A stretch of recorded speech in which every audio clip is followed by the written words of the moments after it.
In the name of Allah, the most beneficent, the most merciful. Assalamu alaikum. My name is Professor Muhammad Masood. Welcome to our channel Easy English with Professor Muhammad Masood. इस video lesson में हम बिन के all uses and function सीखेंगे। बिन English language के अंदर आम इस्तेमाल होता है और इस वीडियो लेसन को देखने के बाद आपके लिए बिन का इस्तेमाल बिल्कुल आसान हो जाएगा। तो आइए सबसे पहले देखते हैं कि इसमें हमने किस तरह के एग्जाम्पल शामिल किए हैं, जैसा कि वो बीमार रहा है, या खाना लगा दिया गया है, या वो मेरे घर आ चुके हैं, या तुमसे बात करके मजा आया, या वो पहले ही मुश्किल में रही है, या सड़क की मुरम्मत होती रही है। Before I start this video lesson I must explain in a short while. जरा सी देर में मैं एक्सप्लेन कर दूं कि बिन जो है ये पास्ट पार्टिसिपल है बी का। अच्छा, बी जो है ये बजाते खुद इस्तेमाल नहीं होता। प्रेजेंट में हम इसके लिए इज़, एम, आर इस्तेमाल करते हैं, और माजी के लिए वाज और वर, और इसकी जो थर्ड फॉर्म है बी की वो बिन है। बिन जो है ये बी की थर्ड फॉर्म है। एक बात तो ये हो गई। नंबर 2, बिन हमेशा हैव, हैज, हैड के साथ हम इस्तेमाल करते हैं। देखिए ना, सिंपल सी पॉइंट याद रखना है कि बिन का इस्तेमाल हमने हैव, हैज और हैड के साथ करना है। नंबर 3, बिन हमेशा प्रेजेंट या पास्ट या फ्यूचर परफेक्ट कंटिन्यूस टेंस के अंदर यूज होता है। यानी जो तीनों प्रोग्रेसिव टेंस हैं, present, past, future, perfect progressive हैं, उनके अंदर बिन इस्तेमाल होता है। अच्छा, नंबर 4, बिन को हम इस सेंस में भी इस्तेमाल करते हैं, अगर कोई कहीं गया हो और होकर वापस आ गया हो तो भी हम उसके लिए बिन लगाते हैं। जैसे अगर कोई साहब कराची गए हो फिर वापस आ गए हों तो वो कहता है जी I have been to Karachi, तो हम बिन इस्तेमाल करते हैं। और आखिर में जो बिन है ये परफेक्ट टेंसेस जो हैं, चाहे वो प्रेजेंट है, वो पास्ट है, वो फ्यूचर है, उसके पैसिव वॉइस के अंदर भी बिन हम इस्तेमाल करते हैं। तो आइए अब इसके एग्जांपल्स को स्टडी करते हैं, तो ये बात हमें सारी क्लियर हो जाएगी, क्योंकि मैंने साथ साथ स्ट्रक्चर भी दी हुई है।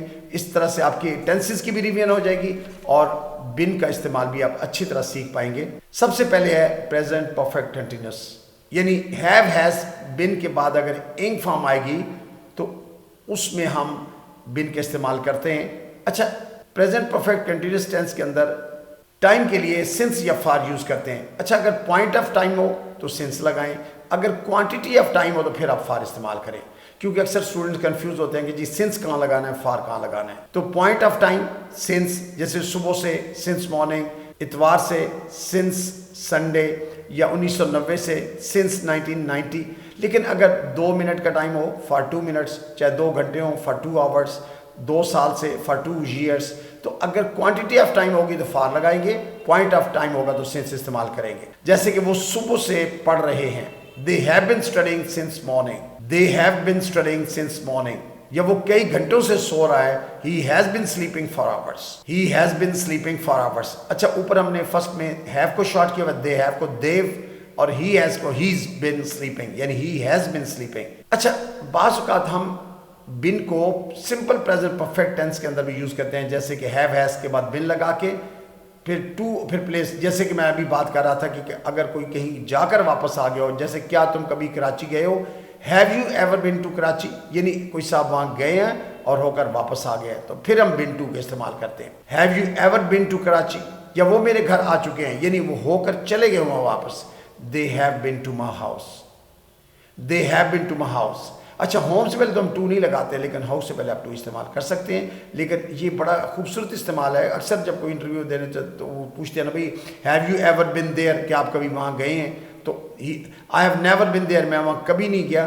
तो बिन को हम किसी जगह के लिए भी यूज़ करते हैं कि आप वहाँ से होकर आगे हो। जैसे कहते हैं जी मैं तो मार्केट से हो आया हूँ, तो I have been to market, या मैं तो अपने चचा के घर से हो आया हूँ, I have been to my uncles. अच्छा, पास्ट परफेक्ट कंटिन्यूस टेंस के अंदर भी, जैसे कि प्रेजेंट परफेक्ट और पास्ट में सिर्फ एक हेल्पिंग वर्ब को हम चेंज करते हैं, सारी वही स्ट्रक्चर है। यानी हैड बिन के बाद अगर इंग फॉर्म आएगी, उसी तरह सिंस और फार का इस्तेमाल। जैसे मैं वहाँ बरसों से काम कर रहा था, I had been working there for years, I had been working there for years, या सारी रात बारिश हो रही थी। It had been raining since all night, it had been raining since all night.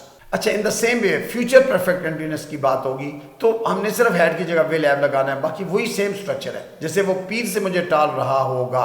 अच्छा, ये जो परफेक्ट कंटिन्यूस टेंस होता है, इसमें टाइम का जरूर जिक्र होता है, यानी हम टाइम की वजह से बिन का इस्तेमाल करते हैं। जैसे वो पीर से मुझे टाल रहा होगा, he will have been putting me of since Monday. Put off होता किसी को टालना, मुलतवी कर देना, तो he will have been putting me of since Monday. जब वो 2 घंटों से झूठ बोल रही होगी, she will have been lying for 2 hours. अच्छा, लाई एज ए वर्ब हमने यूज कर लिया है। हम ये भी कह सकते हैं she will have been telling a lie for 2 hours. जब वो 2 घंटों से झूठ बोल रही होगी, she will have been lying for 2 hours. तो आपने नोट किया कि प्रेजेंट, पास्ट, फ्यूचर तीनों परफेक्ट कंटिन्यूअस टेंस के अंदर हमने बिन का इस्तेमाल किया है। अच्छा, सिंपल हम बाज़ औक़ात बिन को हम सिंस और फार के साथ भी इस्तेमाल करते हैं, जैसे कि सब्जेक्ट के बाद हैव हैज़ के। ये तो बात शुरू में बता दी थी ना कि हैव हैज़ के साथ हम या हैड के साथ बिन इस्तेमाल करते हैं। इसके बाद आप नाउन या एडजेक्टिव भी लगा सकते हैं, उसके बाद फिर सिंस या फार के बाद टाइमिंग। जैसे हम स्कूल से दोस्त हैं, यानी स्कूल टाइम से हम दोस्त हैं, तो we have been friends since school. We have been friends since school. या वो कब से इंतजार कर रहे हैं, इसके कब से, ये क्वेश्चन ही हो रहा, बात हो रही है यार, वो बड़ी देर से आपका इंतजार कर रहे हैं, यानी वो कब से इंतजार कर रहे हैं। They have been waiting for edges. They have been waiting for edges. तो फॉर एजेस होता है कब से, यानी बहुत देर से इंतजार कर रहे हैं, तो they have been waiting for ages. Been को हम एग्जिस्टेंस और स्टेट, हालत, दोनों सूरत में इस्तेमाल करते हैं, और इसमें फिर हैव हैज बिन के बाद एडजेक्टिव या नाउन लगा सकते हैं। जैसे वो बीमार रहा है, he has bin sick. He has बिन सिक, यानी हीज बिन सिक का मतलब इज सिक नहीं है, ही हैज बिन सिक है। या इस हफ्ते सर्दी रही है, it's been cold this week. It's been cold this week, यानी it has been cold this week. अक्सर एग्जाम में इस तरह का सेंटेंस आ जाता है करेक्शन के लिए कि he is ill for a week, तो he has been ill for a week आएगा। टाइम की सिंस या फार के साथ, और बिन लगाते हैं हमेशा, हैज बिन लगाते हैं, खाली इज एम आर इस्तेमाल नहीं कर सकते। अच्छा, पैसिव वॉइस के अंदर, पैसिव वॉइस वो जुमले होते हैं जिनमें हमें डूअर का नहीं पता होता, काम करने वाला कौन है। एक्टिव वॉइस में और पैसिव वॉइस में यही मेन डिफरेंस है। एक्टिव वॉइस में तो पता है ना कि काम कौन कर रहा है। जैसे आई एम टीचिंग इंग्लिश, जी मैं इंग्लिश पढ़ा रहा हूँ, तो आप दूसरा कहता है जी हमें इंग्लिश पढ़ाई जा रही है, we are being taught English, तो पढ़ाने वाले का जिक्र नहीं है। इसी तरह खाना लगा दिया है, अब किसने लगाया है उसका जिक्र नहीं है, सिर्फ ये है कि खाना लगा दिया गया। अच्छी, dinner has been served, dinner has been served. तो इसमें हमने हैज बिन के बाद पैसिव वॉइस का कोई भी सेंटेंस होगा उसमें बिन के बाद हमेशा वर्ब की थर्ड फॉर्म यूज होती है। अच्छी, दरवाजा बंद कर दिया गया है, the door has been locked, the door has been locked.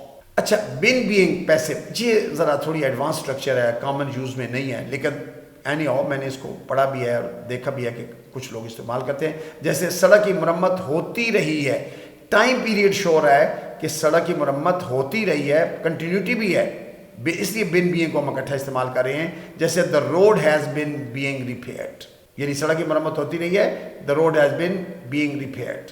घर पेंट होता रहा था, यानी एक दफ़ा नहीं कई दफ़ा पेंट हुआ।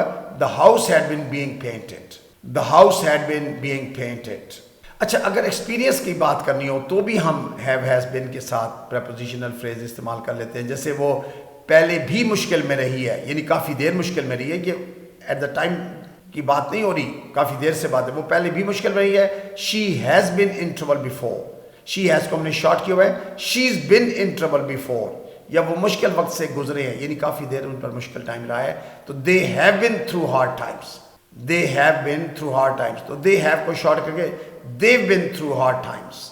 अच्छा, बाज़ औक़ात हम इडियोमैटिक फ्रेज भी यूज़ करते हैं और उसमें बिन यूज़ होता है, जैसे कि हैज़ बिन के बाद एडजेक्टिव या नाउन फ्रेज लगाते हैं। जैसे तुमसे मिलकर अच्छा लगा, अक्सर कहते हैं भाई आपसे मिलकर बड़ा अच्छा लगा, तो it's been nice meeting you, it's been nice meeting you, या तुमसे बात करके मज़ा आया, it's been fun talking to you, यानी it has been fun talking to you, तो इट हैज़ को शॉर्ट किया है, it's been fun talking to you. तो ये बात बिन की वजह से हमें पता है कि बिन आता ही हैव, हैज़, हैड के साथ है, तो इसलिए हमें पता है कि ये हैज़ है यहाँ पर, it's been fun talking to you. So I hope you must have enjoyed the use of been, आपको मज़ा आया होगा। I think that's enough for today. Thank you very much, wish you best of luck, take care, good bye for now.